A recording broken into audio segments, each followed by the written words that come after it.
Hello and welcome to another episode of Luke Overthinks. In this episode we are looking at the latest Rivers of London novella, What Abigail Did That Summer.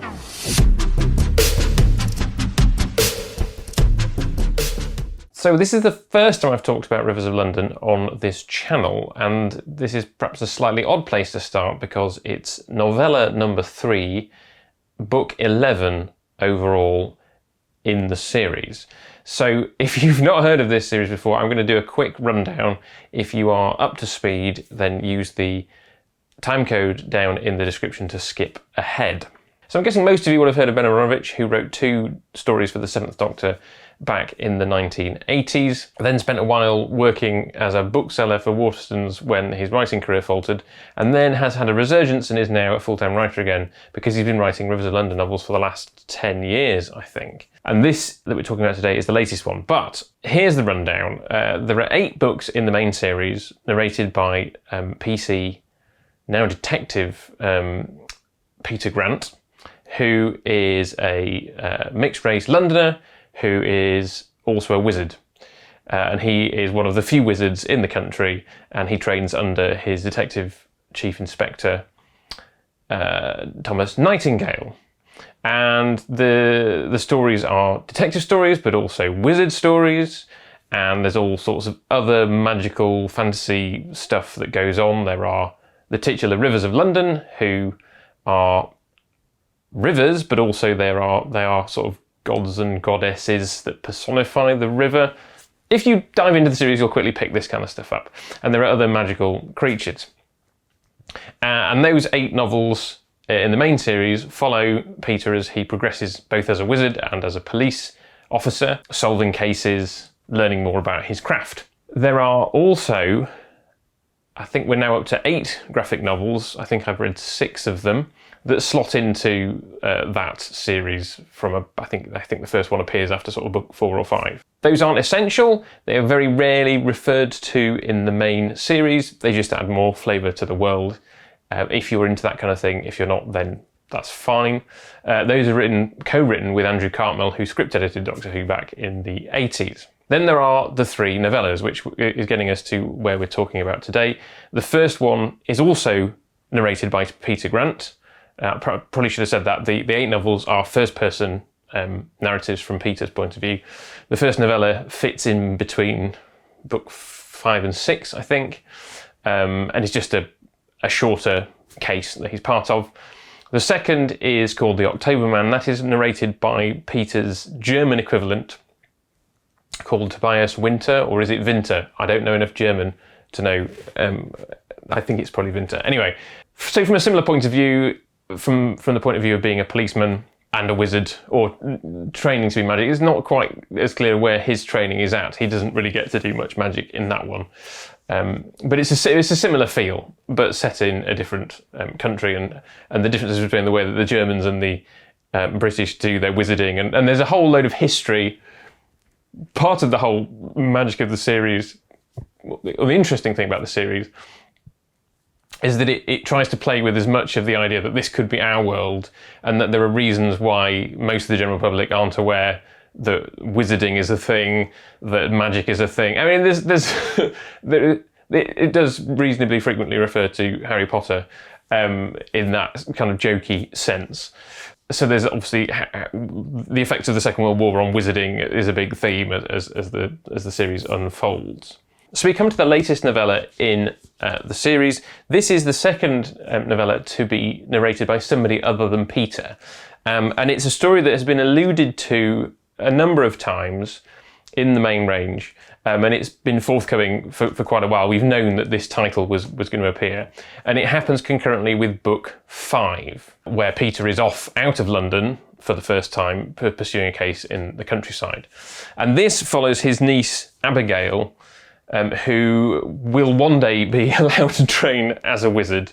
But for now, she isn't until she's old enough. But she's learning her Latin and her Greek so that she can better understand wizarding when it comes to time. So that's where this slots in chronologically in the world. We were basically going back several novels. We've heard more from her since in the other stories, but this is kind of taking us back to this formative should we say, case, because obviously she's not officially allowed to be a police officer yet either, because she's only 13.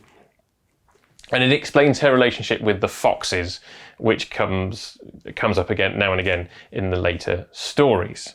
So all that groundwork laid, let's talk about the actual novella. Hello to all those people who've skipped ahead to this point in the video if you already knew what was going on in the world of Rivers of London. It's a book of two halves. Essentially the first 100 pages is Abigail investigating disappearances on Hampstead Heath with the help of a friend she's made over the summer and some talking foxes. So that gives you, if you're new to this series, that gives you an idea of some of the strangeness of the world. And that's great fun. The world of the foxes is brilliantly sketched in. They're very funny in the way that they think that they're spies, and there's a case of like who's actually in charge, why have they attached themselves to Abigail. One thing that I did find very distracting initially, which I probably got over maybe sort of 20, 30 pages in, is the fact that it's a present tense narrative. Which is the kind of thing that really bugs me when historians do it on radio programmes and TV. I would rather historians talked in the past tense. I know that there's supposed to be a sort of urgency and to kind of telling stories in that way, but it really bugs me and I hate it. And I thought, oh no, this whole novel is going to be written in the present tense. But actually, after, as I say, 20 or 30 pages, I really got into it and it didn't bother me anymore. And it was one of the things that really helped to set this as a fresh perspective in the world that thus far we've pretty much only seen from Peter's point of view, and Tobias, by the nature of his role, tells a story very similarly to the way that Peter tells one. So to have Abigail, who's a 13-year-old, telling in the present tense, also with copious amounts of youth slang, with footnotes from another fictional character from the universe at the bottom occasionally, really helped, because I'm like, I am so out of touch with how young people speak. Certainly those in London. I'm assuming that that it's been well researched by Ben Aaronovitch. He does a lot of research on Twitter, for example, into stuff like this. So that was initially off-putting, but actually I got over it and it was quite a lot of fun in the end. And the whole investigation, I mean, one of the reasons that I like these books is because they are detective novels and they're sort of sci-fi fantasy, which sort of is a mush of my favourite genres. So that was really fun. And it is pretty much essentially at the halfway point where Abigail starts to solve where all these kids are missing and why they've gone missing. And obviously it's going to be a magical, supernaturally fantasy type answer, because that is why stuff happens in these books. So I don't want to say too much about that, because I don't want to spoil the novel for anybody who hasn't read it. I will just say that I found the second half of the book less interesting than the first half. This was very much I enjoyed the detecting that went on, and less so the answer to what was going on. That's not to say there wasn't stuff to enjoy, and there were some interesting developments to like the world, to like the history, but the actual experiences of Abigail as she sorted out what was going on didn't grip me as much as I would have liked. But overall, another solid entry in the series. Good to hear from a different perspective on the world. I'm very much looking forward to the next novel. I think that's what's coming next, is the next novel. It might be the next comic book, might be something else, I don't know. One thing I didn't mention in my intro of the world is that there's also a bunch of short stories that slots into all the different cracks in the thing. So it's a good world, it's a compelling world. I've recently finished rereading all the other books before this one came out. That was a sort of reread for the first time, slotting the graphic novels in the ones I hadn't read. So it's a really good world. It throws up lots of interesting questions, philosophical questions. This idea that this could be our world to some extent, and that it makes reference to kind of stuff that's happening now in the real world, but then it's like, how would people not notice? And I have lots of thoughts. Would love to chat through those sort of longer form actually at some point. But for now, that was a very long-winded and waffly review of the book. I would thoroughly recommend it.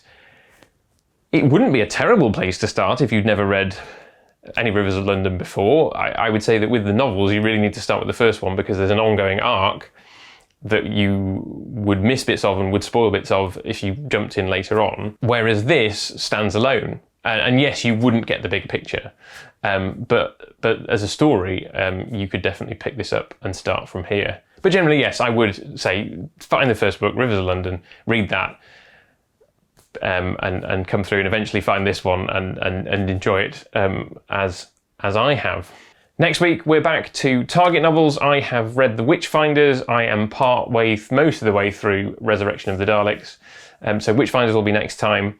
I've also cashed in on selling my thicker, bigger versions of Pirate Planet and City of Death to replace them with the Target version so that I will have a complete Target set. Though I have realised I don't have Canine and Company, Harry Sullivan's War, or Turlo and the Earthling Dilemma. Views in the comments below if you think that means I don't have a complete Target collection. I think those don't really count. Though I do have Mission to Magnus and those others, so there's a grey line there. But I think once Pirate Planet has arrived, once City of Death arrives through the post, I'm going to say that's it. I have a complete Target collection. Something I never thought I would have because I never thought these last 5 were going to ever be done, but they have been. So next time, Witchfinders.